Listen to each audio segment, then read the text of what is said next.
issues you are passionate about, the Fels Institute of Government Master of Public Administration programs at the University of Pennsylvania can get you there with innovative coursework taught by recognized experts and practitioners. Learn about their courses, experiential learning opportunities, and extensive alumni network by visiting www.fels.upenn.edu. That's www.fels.upenn.edu.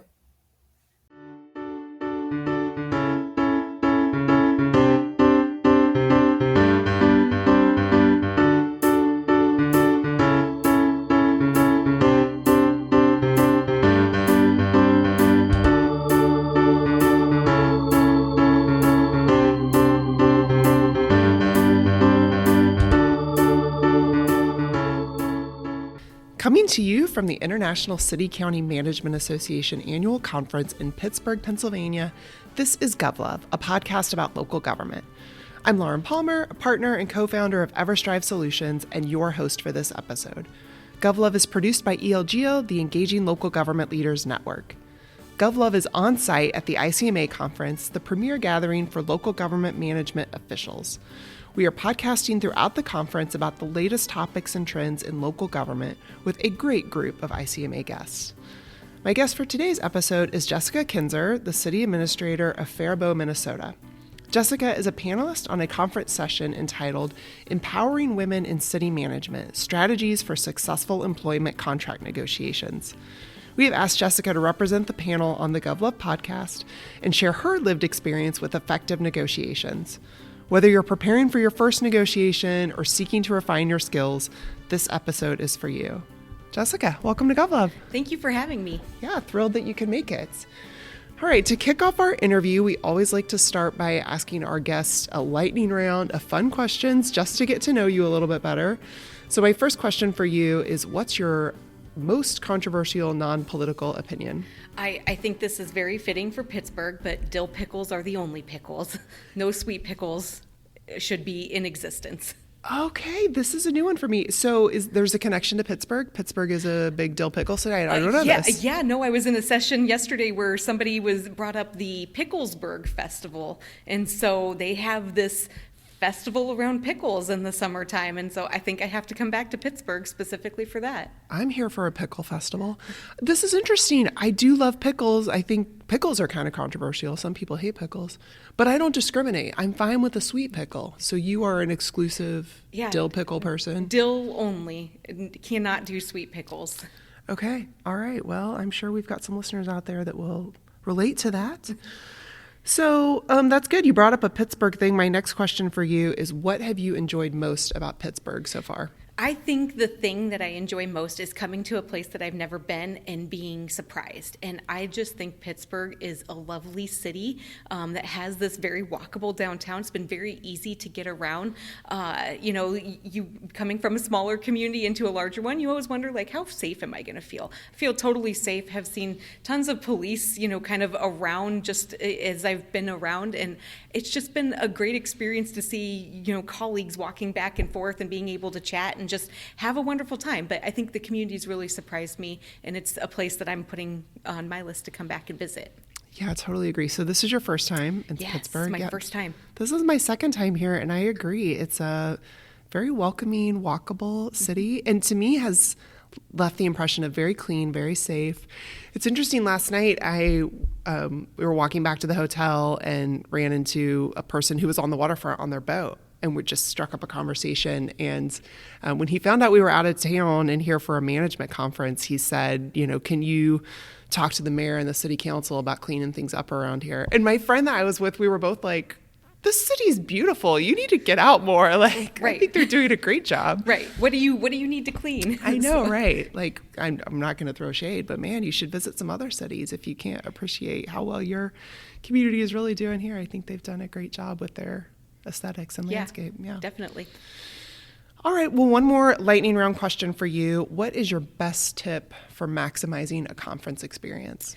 I'm going to give what I have found to be a very Pittsburgh ICMA specific tip, which is arrive early to your sessions that you are really interested in, because the seating is going fast. Oh, and yeah, if you're not there like about a half hour before, you might not be guaranteed a seat. And so I think sitting is always better than standing, in my opinion, for conference experiences and session experiences. And so I think arriving early is the best thing that I have done so far here in Pittsburgh. This is great advice. Yeah, the seating can get cutthroat. And sometimes I'm surprised, like, it seems like sometimes there are sessions that have a smaller audience that are in a huge room, and then sessions that have an enormous audience that get put in a small room. Like, I'm sure the conference planning team tries to predict those things, and maybe it's hard to know where the crowds are going to show up. Another thing, does AI predict attendance sizes? Like, perhaps we need to be thinking about this for the next conference in Florida. This is brilliant. We've been talking so much about AI this week at the conference and its practical applications in local government. Like, somebody figure out an AI strategy for how we schedule the conference rooms. That makes a lot of sense. All right, well, let's dive into the heart of our interview. I want to start, Jessica. Just tell us about your career path and how you got into your current role.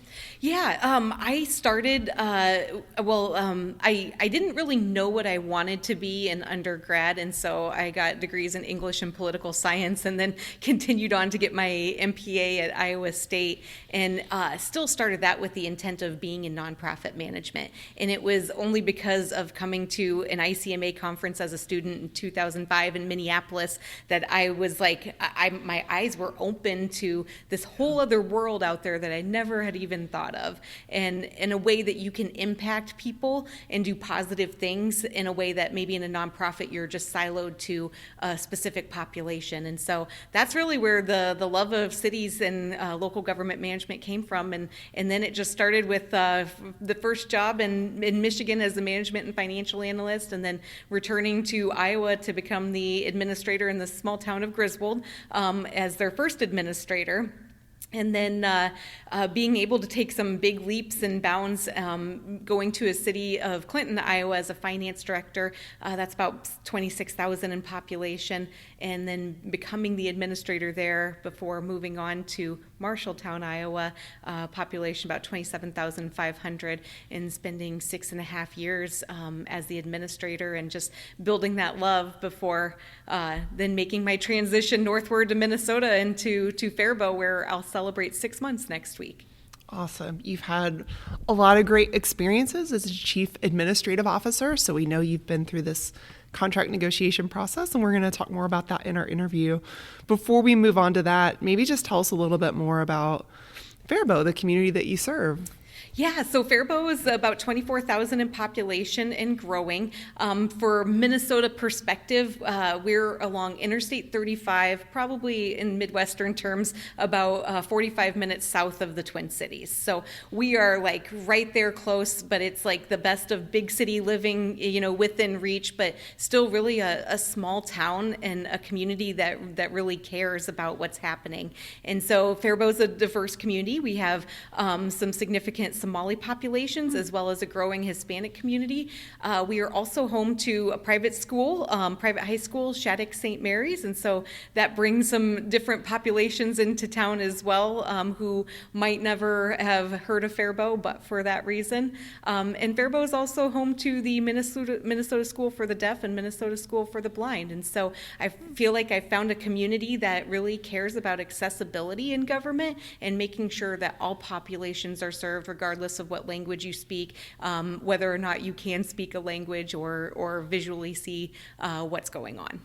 That's really cool. I'm kind of personally interested in local government response to accessibility issues. We'll have to have you back on the podcast and have a whole other conversation about that. Sounds like you've got some good expertise. I can tell you I'm probably not the expert, but there are some staff members who have been very dedicated to this over their time with the city. That's great. Tell us about something that you're working on in Fairibault that has you excited and energized right now. Yeah, so right when I came in, they had just received bids for what I'm calling kind of that once-in-a-generation park that's to be located on the riverfront near downtown and kind of underneath a state highway viaduct or near it. And so it's called Viaduct Park. And so I had to engage right away on that because the bids were super high. So what were we going to do?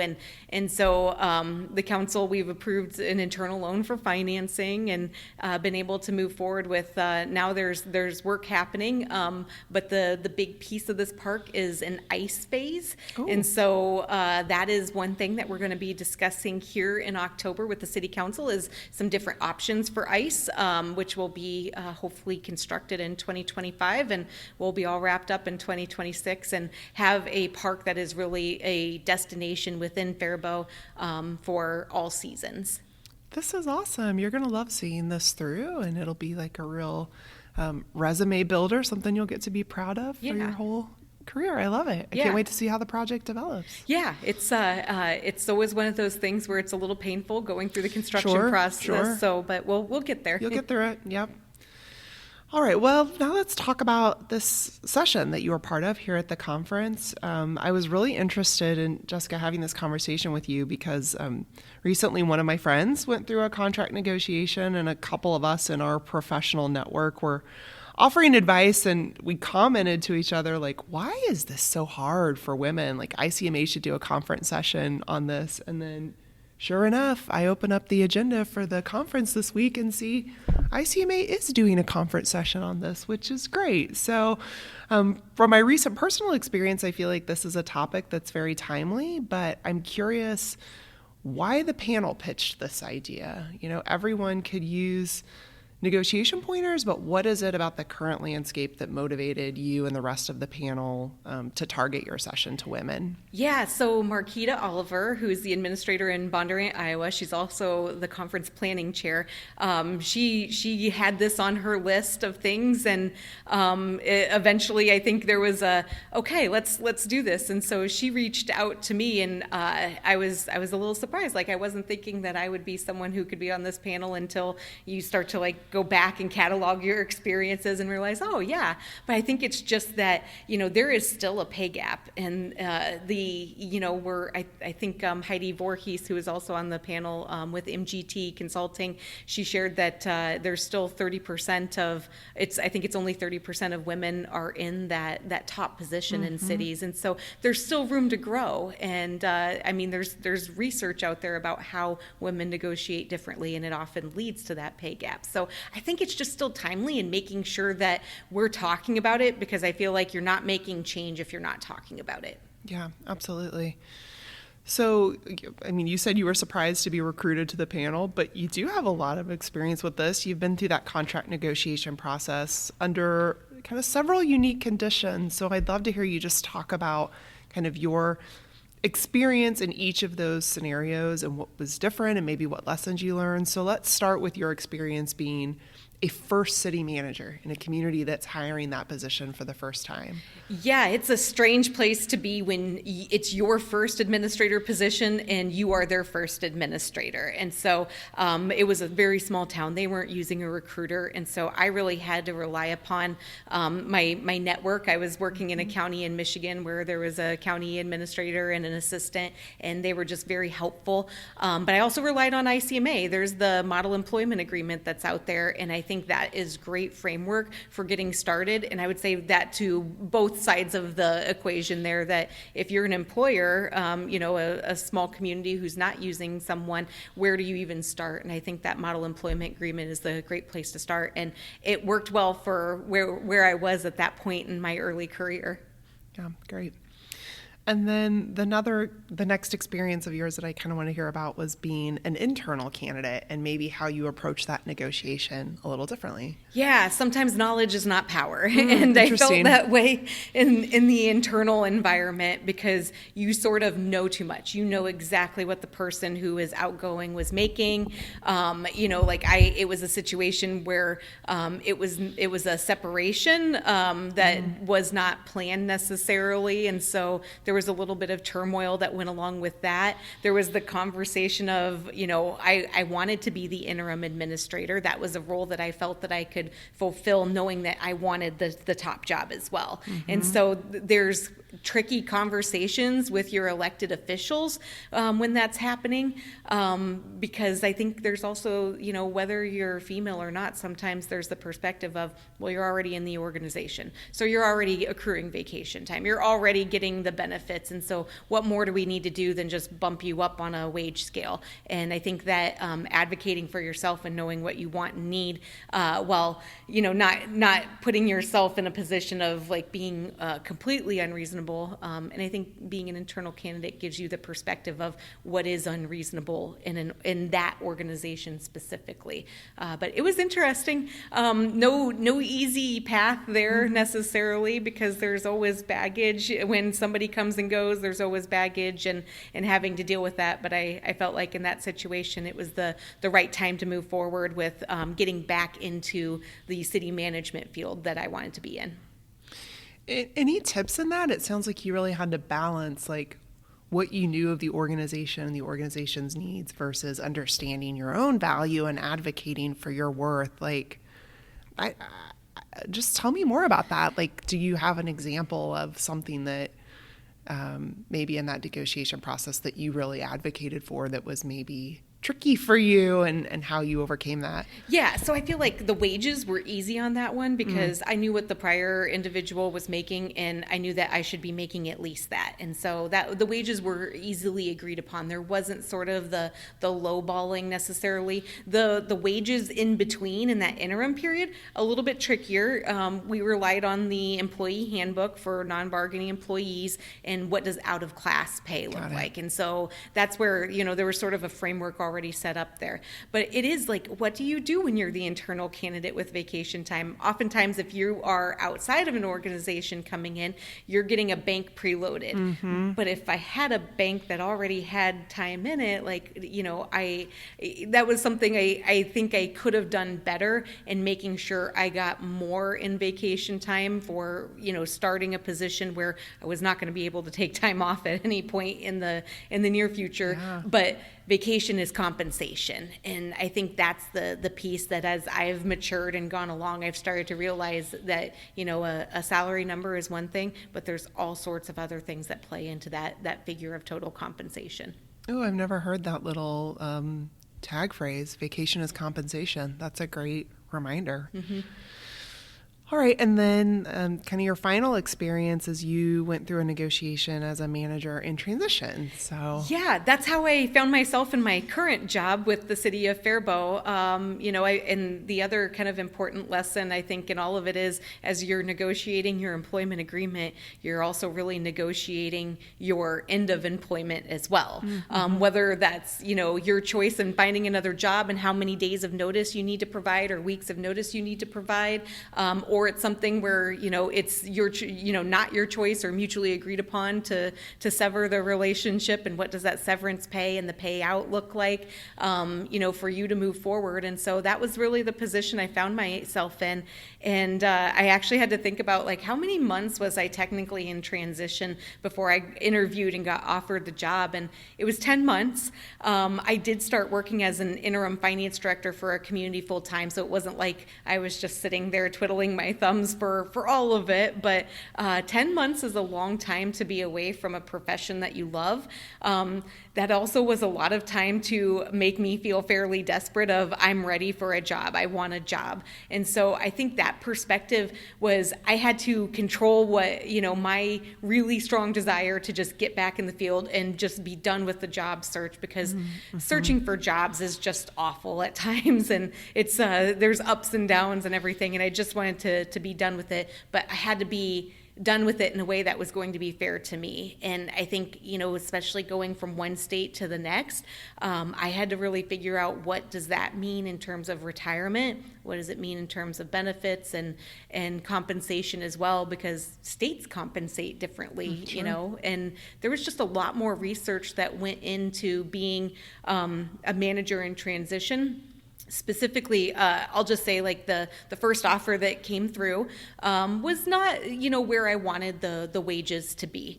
And one thing in Minnesota, every January, you have to publish a resolution with your highest 3 compensated employees.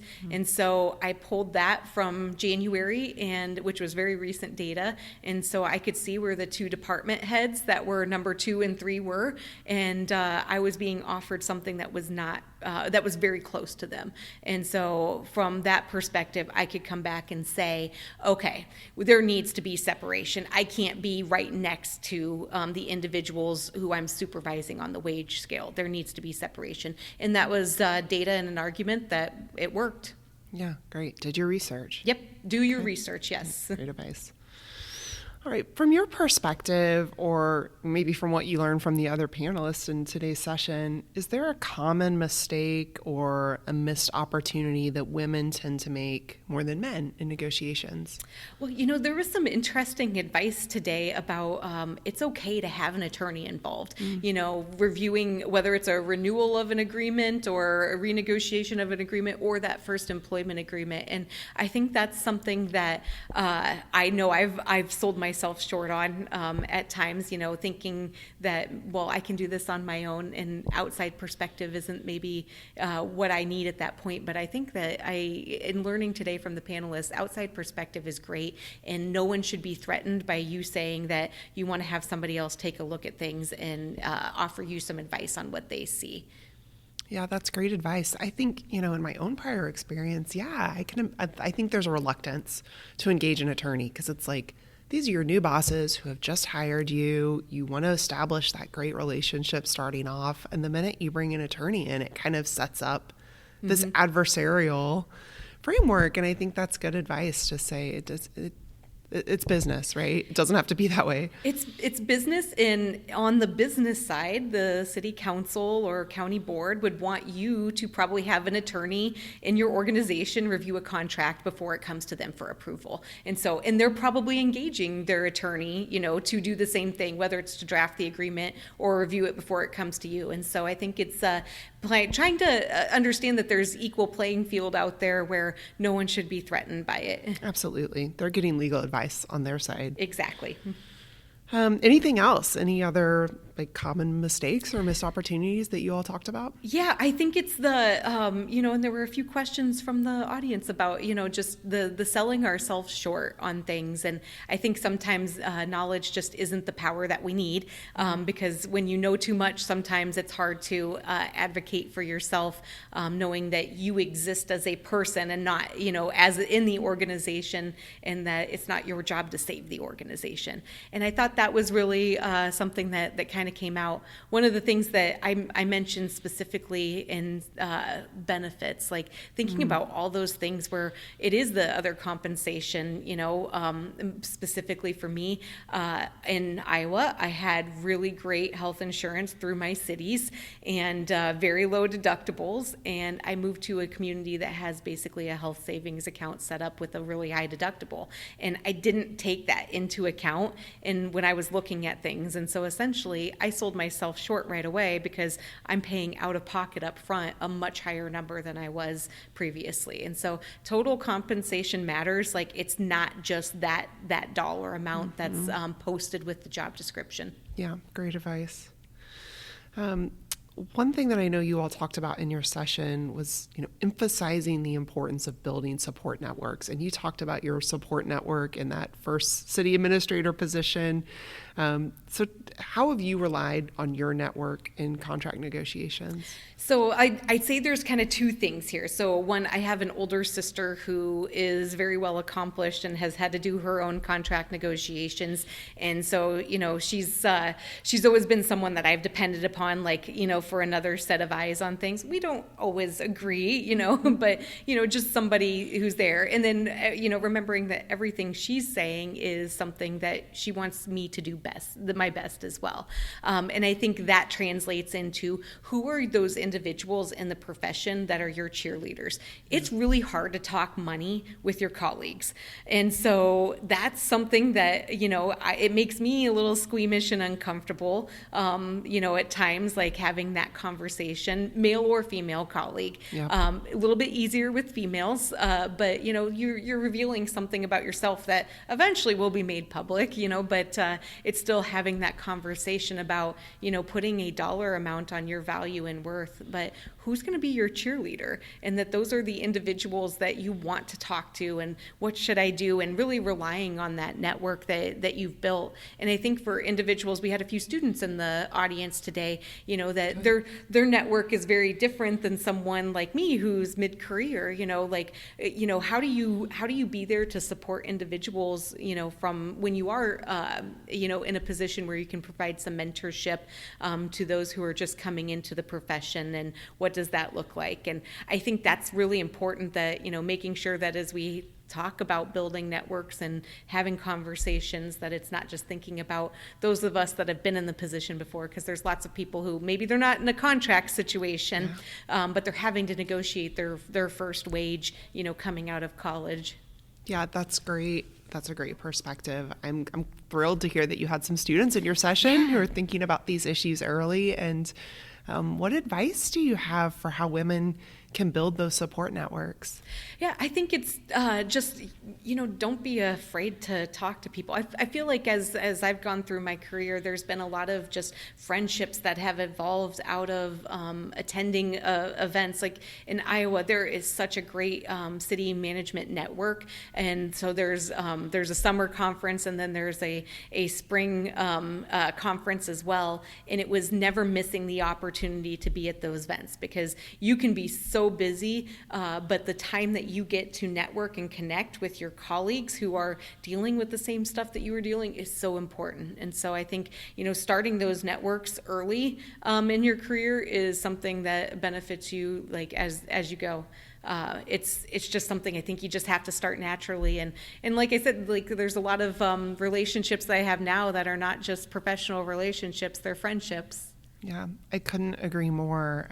And of course, you're speaking our love language at ELGL, engaging local government leaders. That's what we're all about, kind of helping people make these connections. And it can be hard, shout out to the introverts in our listening audience. But even this week at the conference, I've talked to a couple people who was like, it's so hard, it's so awkward to go to these receptions. And, if you don't know somebody, who do you talk to? And I've given people advice, like, if a stranger came up to you and expressed interest in getting to know you and what you're about, like, how would you respond to that? Like, oh, that'd be great. That'd be really flattering. Like, well, yeah. So go give that gift to somebody else. Like, we're all in the same spot here, just trying to get to know each other. Yeah.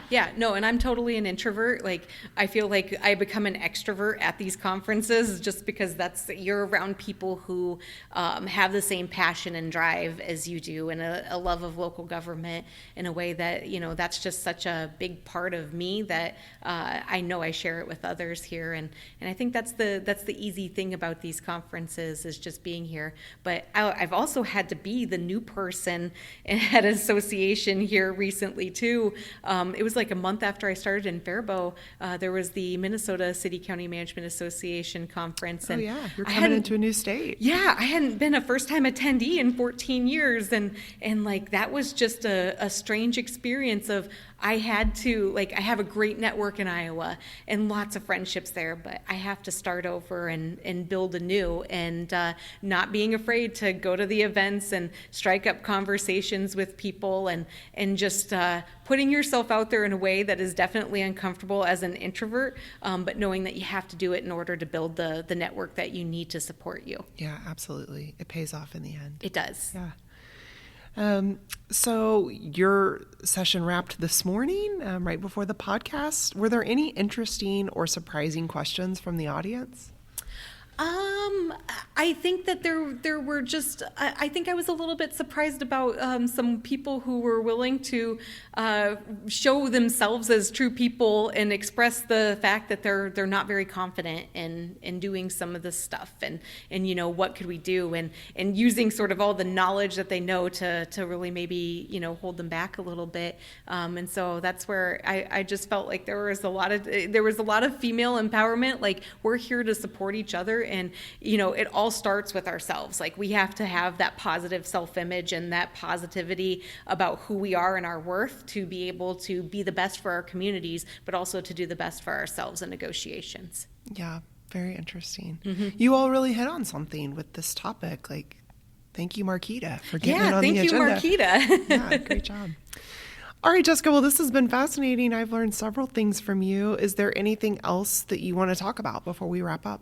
I think the final thing that I kind of brought up, because it's something that's come to me more, making a career change from a different state, is just how important retirement planning is as part of the compensation package, and understanding, if you're going into a pension system in another state, what are their vesting requirements, and making sure that you're not selling yourself short, and just really focusing on, that first number does impact your retirement, and that, don't be thinking it's all about the moment right now. There is a forward look, and unless you're Gen Z, apparently, who thinks you'll never retire based on what Jason Dorsey said yesterday. I think you're giving some good advice. I feel really grateful, Jessica. When I started my career and had my first grown-up job, real position in local government, I had the city manager and the deputy city manager, who were great mentors, wonderful good mentors to me, basically drug me into their office and sat me down and was like, here's the paperwork, sign up for the maximum contribution for what was then ICMA RC, it's now Mission Square, and set me on that path to retirement planning and savings, which I'm so grateful for, because at that time in life, I was just excited to have a job, getting my student loans paid off. I was not thinking about the future. And but, that's a decision made 20 years ago that is really helping me today. So good. Preach that message to the younger generation. Yeah. If you're not thinking about it, then you're not actively probably doing something towards it. Yeah. You should be thinking about it.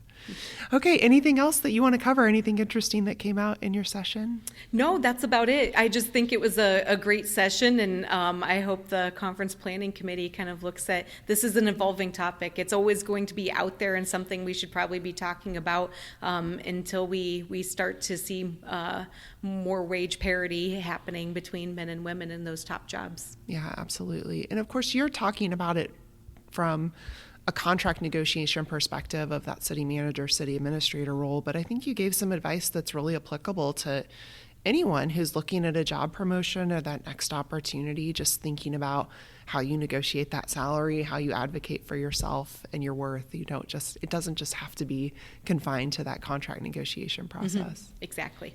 Yeah, great. All right. Well, thank you so much for joining the podcast, Jessica. One final question for you. If you could be the GovLove DJ, what song would you pick as our exit music for this episode? So I consulted with my staff before thinking about this, and I think that the best response is Walking on Sunshine. So I think you always have to bring a positive outlook to what you do, regardless of whether it's local government or something else, and that's what I always try to do. That's great. Great message for local government and kind of a good theme for the conference. We've been so lucky this week in Pittsburgh with beautiful weather, and I thought it was going to rain a little bit, but we have avoided that. We have been walking on sunshine all week at this conference in this beautiful city, so thank you. That's a great pick. Okay, listeners, that ends our episode for today. Thank you so much to our guest, Jessica Kinser, and to our partner, ICMA. Thank you for listening. You can reach us at elgl.org/govlove or on social media at GovLove Podcast. This has been GovLove, a podcast about local government.